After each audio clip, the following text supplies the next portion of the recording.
Hello friends, welcome back to my YouTube channel infinite ज्ञान। So friends, इससे पहले वाली वीडियो में हमने फंक्शनैलिटी ऑफ पॉलीमर्स के बारे में डिस्कस किया था। आज हम पॉलीमराइजेशन टेक्निक्स के बारे में डिस्कस करने वाले हैं।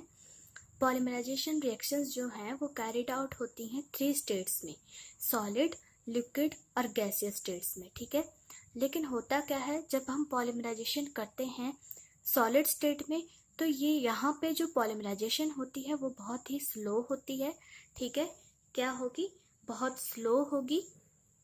ठीक है, therefore these are not of much practical importance, तो ये उतनी ज़्यादा इम्पोर्टेंट नहीं रहती। गैसियस पॉलीमराइजेशन यहाँ पे क्या होता है, do not occur under normal condition, ये नॉर्मल कंडीशन के अंडर कैरिड आउट नहीं होती हैं, ये रिक्वायर करती हैं हाई टेम्परेचर। लेकिन होता क्या है, अगर हम इन्हें हाई टेम्परेचर प्रोवाइड भी करवा दें तब भी क्या होता है, under such conditions almost all high molecular mass polymers becomes unstable. वो क्या हो जाते हैं, अनस्टेबल हो जाते हैं जो high molecular mass polymers formed होते हैं। ठीक है, तो hence almost all commercial polymerisation processes are carried out in liquid phase. यही कारण है कि हमारे जितने भी कमर्शियल पॉलीमराइजेशन प्रोसेसेस हैं उनको हम कैरिड आउट करते हैं लिक्विड फेज में। ठीक है, तो लिक्विड फेज पॉलीमराइजेशन टेक्निक्स के अंडर हमारे पास 2 टाइप्स आ जाते हैं, होमोजीनियस और हेट्रोजीनियस। ठीक है, अब हम इन्हें होमोजीनियस तब बोलेंगे जब हमारा जो मोनोमर है, ठीक है, क्या होगा, हमारा monomer initiator chain transfer reagent, ठीक है, चेन ट्रांसफर रीएजेंट, ये सारे क्या हो जाएंगे, ये जो हमारा मोनोमर है, इनिशिएटर है, चेन ट्रांसफर रीएजेंट है, ये सारे क्या हो जाएंगे, कंप्लीटली मिसिबल। ये सारे क्या रहेंगे, आपस में मिसिबल हो जाएंगे और ये एक होमोजीनियस मिक्सचर को फॉर्म करेंगे। लेकिन हेट्रोजीनियस में क्या होता है, ये मोनोमर, इनिशिएटर और chain transfer reagent completely miscible नहीं होते, क्या होते हैं ये, इमिसिबल। ठीक है, कंप्लीटली मिसिबल नहीं रहते, इमिसिबल होते हैं।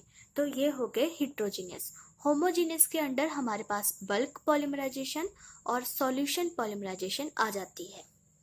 बल्क पॉलीमराइजेशन को हम आज डिस्कस करेंगे। ठीक है, तो बल्क पॉलीमराइजेशन में क्या होता है, हमारे पास ये बहुत ही सिंपली प्रोसेस भी हो जाती है ये पॉलीमराइजेशन, और हाईएस्ट प्योरिटी की ये पॉलीमराइजेशन होती है। ठीक है, तो इसमें आप इस तरह से मान लो कि हमारा एक बल्क हमने ले लिया है। ठीक है, आप जस्ट इमेजिन कीजिए, बल्क लेते हैं हम। इसमें बल्क में हम क्या करेंगे, मोनोमर इसमें कैसा रहेगा, हमारा लिक्विड स्टेट में रहेगा।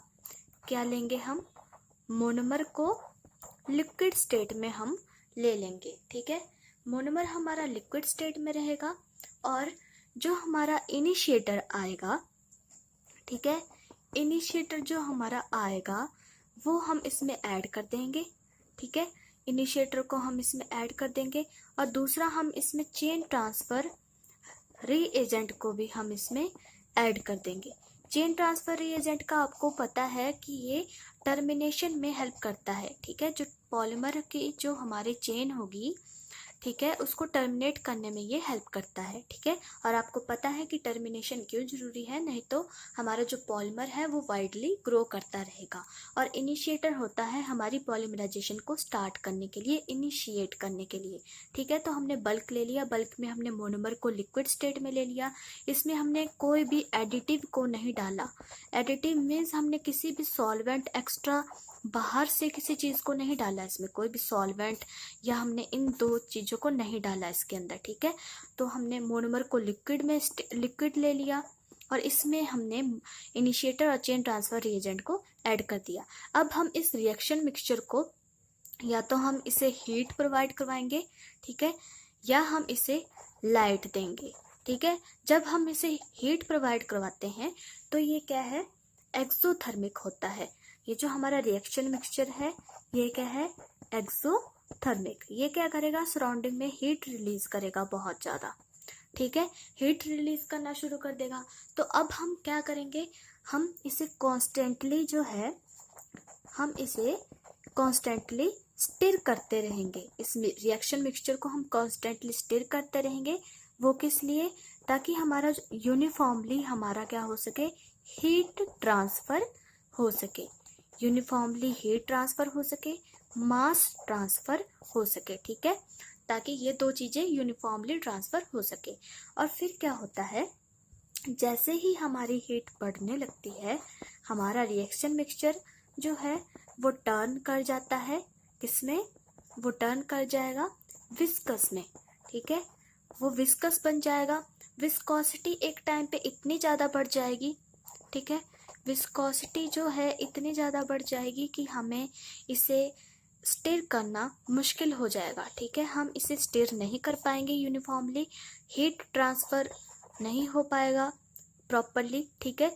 तो अब क्या होगा, जैसे ही विस्कोसिटी इसकी बढ़ गई, अब हम इसमें हीट ट्रांसफ़र भी अच्छे से नहीं कर पा रहे हैं, तो अब क्या होगा, अब हमारे पास high molecular mass polymers form हो जाएंगे, ठीक है, high molecular mass polymers form हो जाएंगे, वो भी किसमें?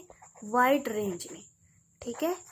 इसमें होता क्या है, हमारे जो है high molecular mass polymers form होने शुरू हो जाएंगे वाइड रेंज में, और जो हमारे प्रीवियसली फॉर्म्ड पॉलीमर्स होंगे, ठीक है, जो हमारे प्रीवियसली फॉर्म्ड पॉलीमर्स होंगे, ठीक है, उनकी जो एक्टिव साइट होंगी वो भी दोबारा से पॉलीमराइज करना शुरू कर देंगी।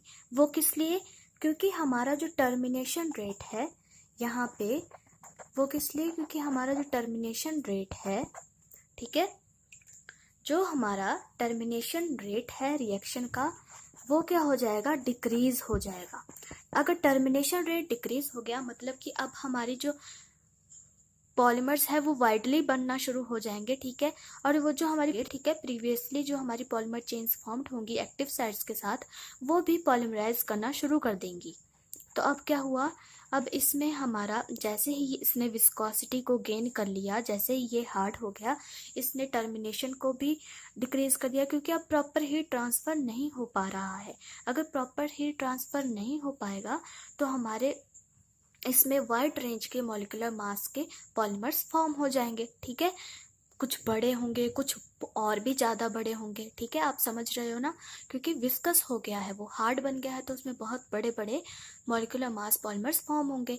और इसमें होता क्या है, हमारा टर्मिनेशन रेट डिक्रीज हो जाता है, ठीक है, क्योंकि ये रिएक्शन एक्सोथर्मिक है, हीट बहुत ज़्यादा हो जाती है, और जो हमारे पॉलीमर होते हैं वो वाइडली ग्रो करना शुरू हो जाते हैं, ठीक है। तो ये है इसमें, ये है हमारी बल्क पॉलीमराइजेशन, ठीक है।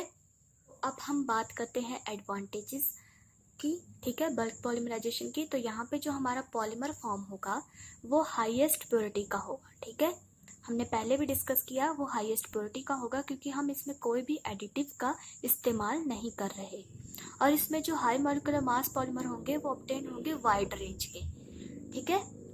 इसमें जो हमारे high molecular mass polymer form होंगे वो वाइड रेंज के ऑब्टेन होंगे, ठीक है।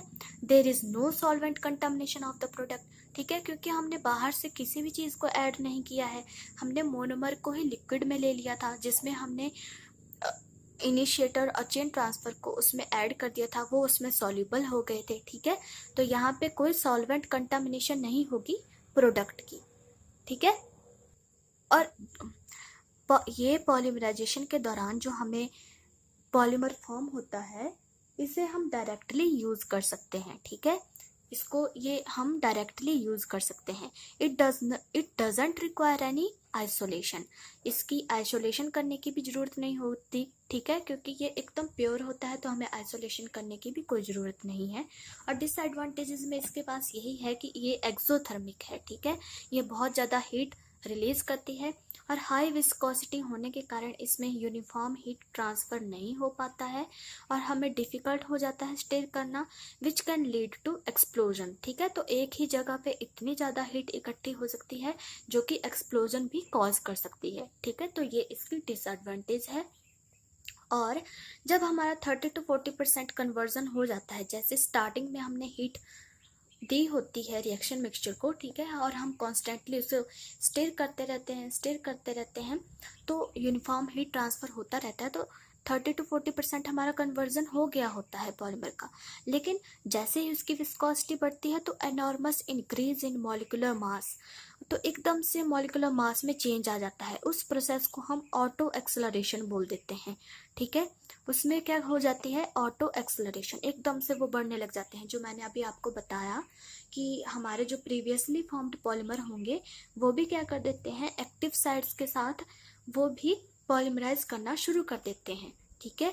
तो वो क्या हुई, उस फिनोमिनन को हम ऑटो एक्सेलरेशन बोलते हैं। तो ये भी इसकी डिसएडवांटेज है, ठीक है, क्योंकि अब हमें बहुत बड़े बड़े high molecular mass polymers form हो जाएंगे इसमें, ठीक है। और एप्लीकेशन इसकी क्या होती है, ये फ्री रेडिकल पॉलीमराइजेशन और पॉलीथीन में यूज होता है, ठीक है, बल्क पॉलीमराइजेशन। और इसको पॉलीस्टाइरीन और पॉलीमिथाइल मिथाक्राइलेट की प्रिपेयरिंग में ये यूज होता है, इनकी शीट्स बनाने के ये काम आता है। It is used for preparing moulding powders, ठीक है, मोल्डिंग पाउडर्स जो होते हैं हमारे, उनके बनाने के काम आता है। और जो हमारे लो मॉलिक्यूलर मास एडहेसिव्स और लुब्रिकेंट्स बनाने के लिए काम आता है, ठीक है। तो फ्रेंड्स, ये थी हमारी पॉलीमराइजेशन टेक्निक्स। और क्या, इसमें हमने लिक्विड फेज पॉलीमराइजेशन टेक्निक्स के बारे में डिस्कस किया, जिसमें से हमने होमोजीनियस के बारे में डिस्कस किया। होमोजीनियस में हमारे अंडर बल्क पॉलीमराइजेशन आ जाती है, ठीक है। तो आई होप फ्रेंड्स आपको अच्छे से समझ में आया हो बल्क पॉलीमराइजेशन क्या होती है। तो फ्रेंड्स, इसी तरह की और वीडियोज़ के लिए सब्सक्राइब कर दीजिए चैनल को। Till then guys, take care, good bye.